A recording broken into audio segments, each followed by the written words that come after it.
मोहन भागवत के इस बयान पर कांग्रेस लीडर पीएल पुनिया ने अपना रद्द-ए-अमल जाहिर किया और कहा कि ये मुल्क सबका है। हिंदुस्तान एक मजहबी तौर से गैर जानिबदार मुल्क है। न्यूज़ 18 से खास बातचीत में पीएल पुनिया ने कहा कि आम लोगों की तवज्जो हटाने के लिए इस तरह के बयान, आम लोगों की तवज्जो मबजूल करने के लिए इस तरह के बयान दिए जाते हैं। कांग्रेस राज्यसभा सांसद पीएल पुनिया हमारे साथ है बात करने के लिए। पुनिया जी, आरएसएस प्रमुख मोहन भागवत ने अभी कल ही उन्होंने जो बात की है, उन्होंने साफ तौर पर ये कहा है कि जो लोग यहाँ देश में जन्म लिए हैं वो सारे हिंदू हैं। देखिए, हम तो ये जानते हैं कि जो हिंदुस्तान में हैं वो भारतीय हैं और हमारा संविधान सबको अलग अलग अपने धर्म का पालन करने की इजाज़त देता है।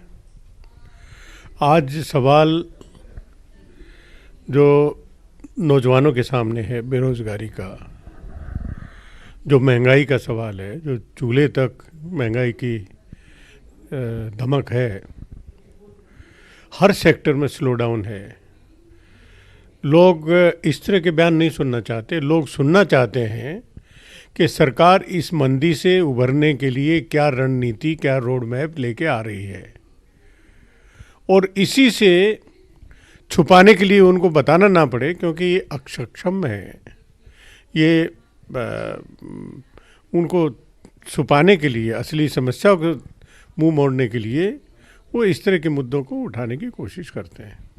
सर, आरोप कांग्रेस पार्टी पर और दूसरी विपक्षी पार्टियों पर यह लगाया जा रहा है सरकार की तरफ से कि एनपीआर और एनआरसी दो अलग चीज़ें हैं, लेकिन इन दोनों को क्लब करने की कोशिश विपक्षी पार्टी कर रही है और देश में जनता को भ्रमित करने का काम इन पार्टियों के द्वारा किया जा रहा है। देखिए, एनआरसी और नेशनल पॉपुलेशन रजिस्टर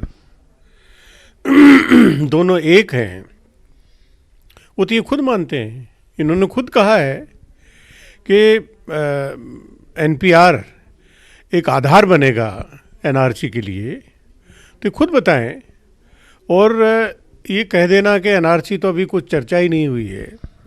वहाँ में राष्ट्रपति का जो पार्लियामेंट का ज्वाइंट सेशन का एड्रेस है, उसमें उसका मेंशन है। घुसपैठियों को चिन्हित करके बाहर भेजने का काम एनआरसी के माध्यम से हम करेंगे।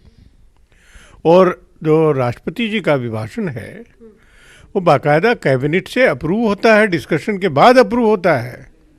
तो ये कहना है कि कैबिनेट को नहीं मालूम और किसी स्तर पर नहीं मालूम, ये पूरी तरह से मिथ्या, अगर गलतफहमी भ्रमित करने का प्रयास कर रहे हैं तो सरकार कर रही है। पूरी तरह से साफ है, जनता जानती है। और प्रधानमंत्री जी को पहली बार इस तरह से झूठ थोड़ी बोल रहे हैं। वो तो झूठ बोलना उनके लिए कोई बहुत छोटी सी चीज़ है, और एक मैं कहूँगा कि हैबिचुअल लायर प्रधानमंत्री जी हैं जो कि वो कर रहे हैं। कैमरा पर्सन चंद्रदेव के साथ रंजीता झा, न्यूज़ 18 नेटवर्क।